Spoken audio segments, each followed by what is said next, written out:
Le VBA est un langage orienté objet. À la différence de certains langages de programmation dont les instructions figurent les unes à la suite des autres dans une unique feuille de code, un programme en VBA est constitué de plusieurs éléments où il sera possible d'écrire du code. Si vous allez dans Développeur Visual Basic, vous verrez ici qu'il est possible d'écrire du code pour la feuille 1. Il existe également les modules de code pour la feuille 2, pour la feuille 3, ainsi que pour les autres feuilles s'il y en a davantage.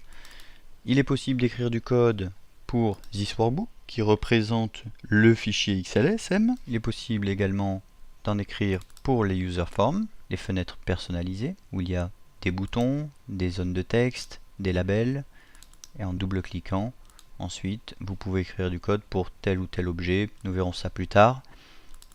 On peut écrire du code également pour des modules, où l'on pourra mettre des fonctions qui seront utilisables dans toutes les feuilles, ou des modules de classe qui pourront servir à créer des objets. Le VBA est un langage orienté objet. Mais qu'est-ce que l'on entend par là? Un objet Excel peut se définir comme tout élément d'Excel sur lequel l'utilisateur peut agir. Il peut s'agir donc d'une feuille, comme la feuille 1, que l'on peut masquer ou démasquer, ici, ou les autres feuilles. On peut agir sur le fichier Excel, qui s'intitule ici b1-objet.xlsm. On pourra l'ouvrir ou le fermer. Il sera possible d'agir sur une colonne ou plusieurs colonnes, sur des lignes, sur des cellules ou des plages de cellules.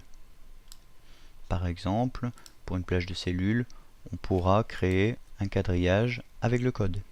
Un utilisateur d'Excel agira donc sur ces objets directement à partir du clavier ou de la souris, mais pourra également manipuler tous ces éléments d'Excel par le biais d'un programme écrit en VBA. Il est donc nécessaire d'avoir une bonne connaissance de la bibliothèque d'objets d'Excel pour pouvoir les utiliser.